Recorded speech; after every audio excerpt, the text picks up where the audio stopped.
Let's bring our next guest on. Johnson Ko coming to us from Singapore. Welcome to the show, Johnson. Good. Well, morning here. Yeah, it is. What time is it where you are so our audience gets an idea how Yes, enthused you are to be on the show? it's 3:20 a.m. here. 3 a.m. All right.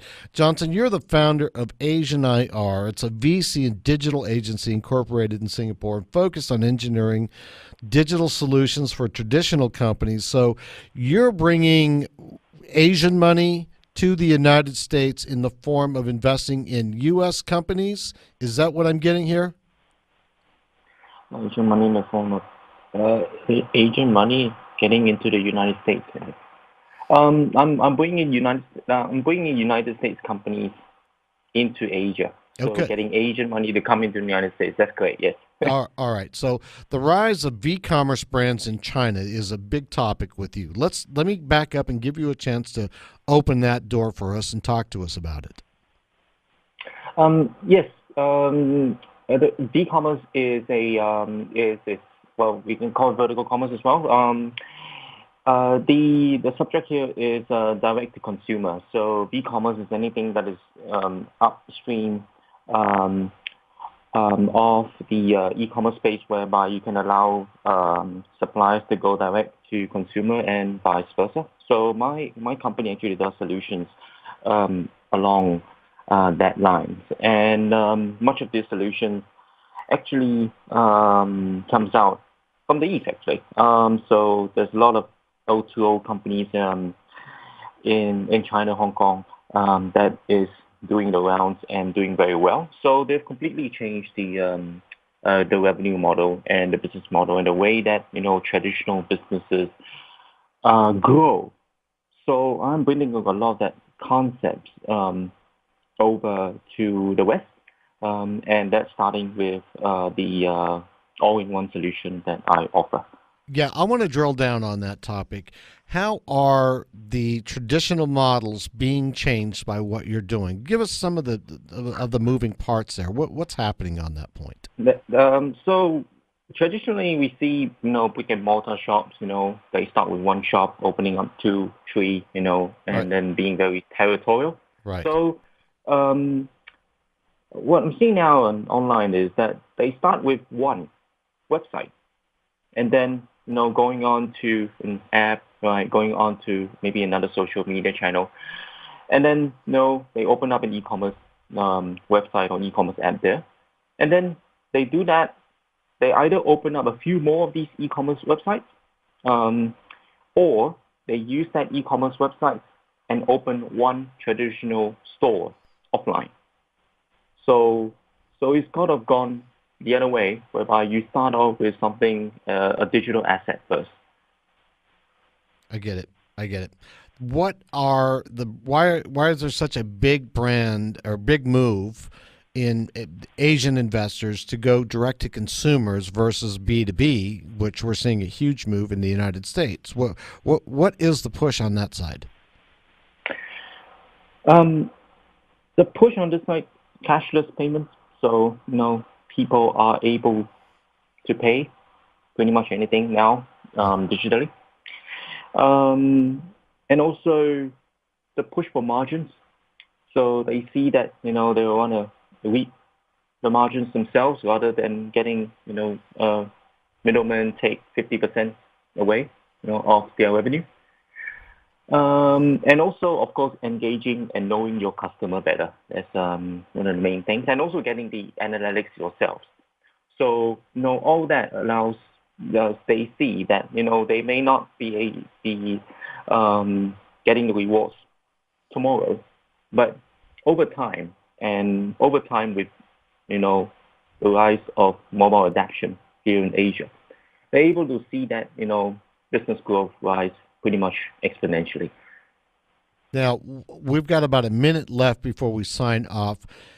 Can you just off the top of your head list the types of companies that you're seeing on the direct to consumer brands that are really getting taking off in your part of the world? Um, yes, pretty much any retailer. No, I see bread companies go online and transition offline. You know, Um, I also see services companies doing very well, tran- starting online and then transitioning offline. So they're putting all their functions and business functions online before they actually do the work offline.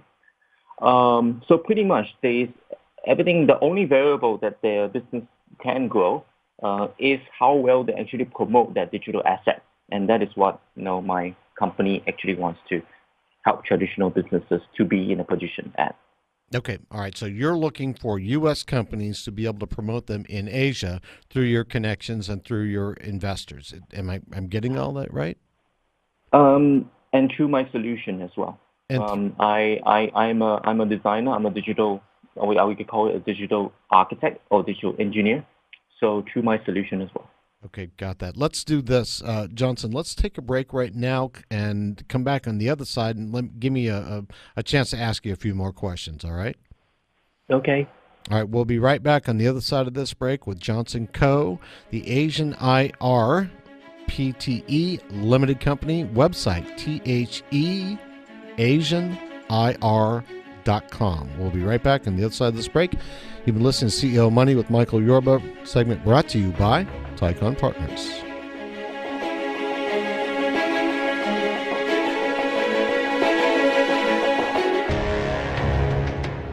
Hi, welcome back to CEO Money. I'm Michael Yorba. We're talking with Johnson Co., the AsianIR, about getting U.S. companies access to the Asian markets.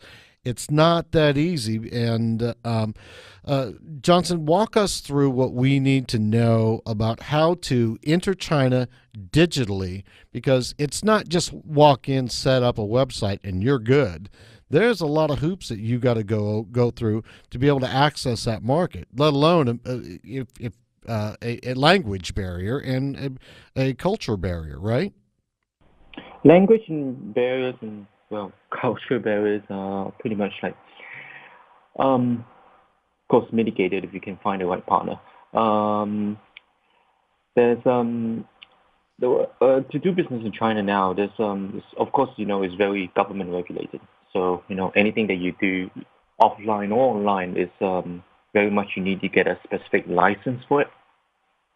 That license is well can be not hard to get because it's actually very specific in the government side. So if you want to do a broadcast radio show in China, you just need to get a specific license for it. So if you want to sell anything, then you just need to get that specific license for that as well. So but however that is incorporating companies within China. So there are also a lot of foreign companies who set up elsewhere, like places like Hong Kong and Singapore, and then they sell things over to China in that way. So I'm in Singapore, so you can through me and through my company can do that as well. So of course, coming back to culture and language. Now, firstly, Mandarin is a must, but it is not the end all if you don't know, because we can always in this age there's always Google Translate and all that. So you don't have to physically write the content if you don't know how. So you can find a partner like us, whereby the website, the app will be there. As long as you have the functions and features and everything that is allowed to take the customer from A to B digitally, right? Then you're pretty much set to do business in China. Right. So you walk somebody through the online presence in Asia. You help them get at least that part taken care of, right? That's correct. At least take care of that part. And that is very good enough already. With they have a mobile customer pool of 1.13 billion. So I'm sure you'll find some customers there. Are you finding the buying habits in Asia uniform with what's happening in the United States, or there are some definite changes that have to be made in order to access the Asian market? One is consumers, but the other part we never even spoke about: mom and pop investors. Mom and dad investors investing in foreign equities, for example, then that could be slightly tricky. Of course, just getting money out of the country is difficult. Right. But to to target the right users, and you can do that digitally very well nowadays with these low cost technologies in China now that is very open source and very widely available. Now you can always find a mom and dad who wants to send children to US, for example, to study, Right. and you see whether they will be asking to invest in something there.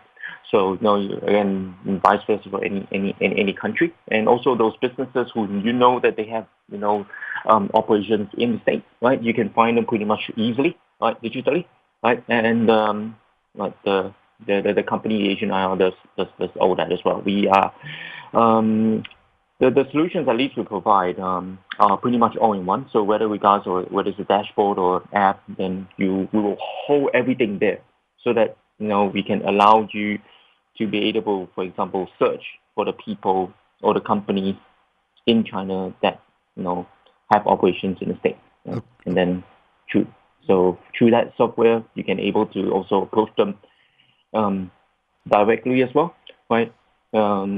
So maybe you need somebody Chinese speaking to do that, but I guess you can still do that through software means.